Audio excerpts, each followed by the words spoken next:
Have you noticed how peace often feels conditional, present when things are going well, absent the moment they aren't? When work flows, you feel steady.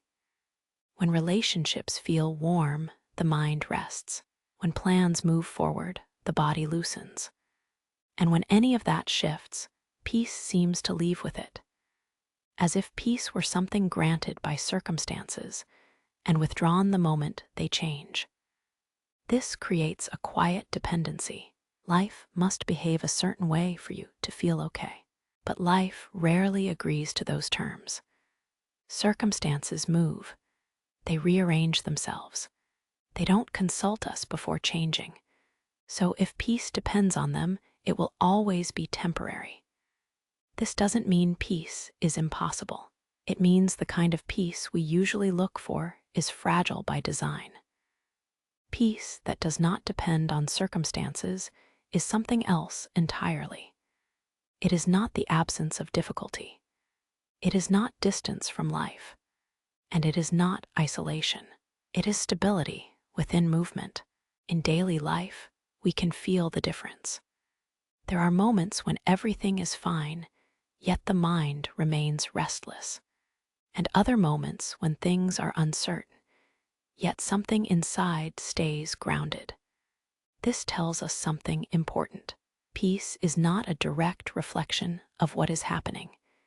It is a reflection of how the mind is relating to what is happening. Most of us were never taught this distinction. We learned to manage circumstances, to fix, improve, optimize, and that has value.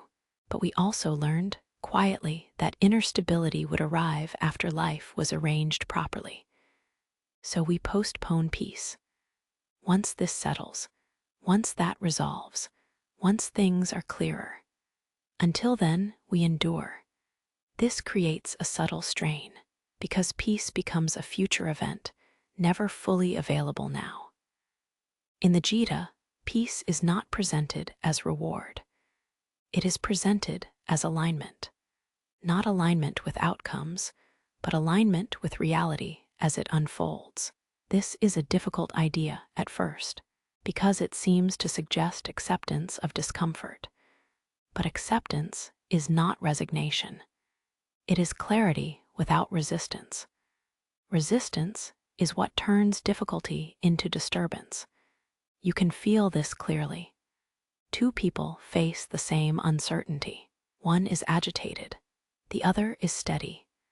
The difference is not information. It is relationship. One is arguing with the unknown. The other is standing inside it. Peace without dependence on circumstances does not require withdrawal. It does not require emotional numbness. It requires intimacy with experience without clinging or opposition. This is subtle, because many people confuse peace with detachment. They believe that to be stable, they must reduce feeling. So they create distance. They disengage. They stop caring fully. They isolate emotionally. This can look calm from the outside, but inside it is often brittle, because isolation is not stability. It is avoidance. True peace is not fragile like that. It does not require you to step away from life. It allows you to be fully present within it. In daily situations, this shows up quietly. A difficult conversation arises. Your heart races. Peace does not mean you feel nothing. It means you feel what is there without being thrown off center. You speak honestly. You listen openly. And even if the outcome is uncertain, you remain internally intact. This is stability without isolation. You don't armor yourself. You don't withdraw. You stay connected without losing yourself. This kind of peace grows slowly, because it is not built on control. It is built on familiarity. Familiarity with change, with uncertainty, with emotional movement. You begin to recognize that discomfort is not a threat. It is a signal, and signals pass. The mind learns this only through repetition. Each time you face difficulty and remain present without collapse, something stabilizes, not because the difficulty disappeared, but because you did not. Over time, this changes how circumstances are experienced. Challenges still arise. Loss still hurts. Uncertainty still feels uncomfortable. But none of these demand the abandonment of inner balance. Peace becomes portable, not tied to location, not tied to success, not tied to approval. It travels with you. This does not make life dull. It makes it more vivid. Because when you are not defending your peace, you are more available to experience life fully. Joy is enjoyed without fear of loss. Pain is felt without panic. Neither defines you. This is why peace without dependence is not indifference. It is engagement without possession. You care, but you don't cling. You respond, but you don't react blindly. You participate, but you don't lose your center. In the Gita, this center is never described as an escape. Arjuna is not told to avoid conflict. He is shown how to stand steady within it, not by numbing himself, but by understanding the structure of action and outcome. Effort belongs here. Results unfold elsewhere. Presence is always now. Circumstances are always moving. When this is seen clearly, the mind stops trying to anchor peace to the future. Peace becomes an orientation, not a condition. This orientation is felt physically. Breath deepens. Attention steadies. Urgency softens, even when things are unresolved. This doesn't mean you stop solving problems. It means problem solving no longer costs inner stability. You work on what is workable. You let go of what is not. And that boundary protects peace, without isolation, without withdrawal. In relationships, this is transformative. You don't need to distance yourself to stay stable. You don't need to disappear emotionally. You can be close without being dependent. You can be honest without being aggressive. You can be open without being exposed.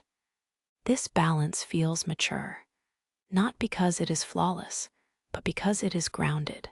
Peace that depends on circumstances always demands vigilance. Is everything okay? Is something about to go wrong? Peace that does not depend on circumstances does not need monitoring.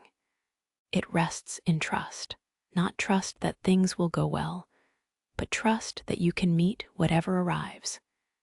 This trust is quiet. It does not announce itself as confidence.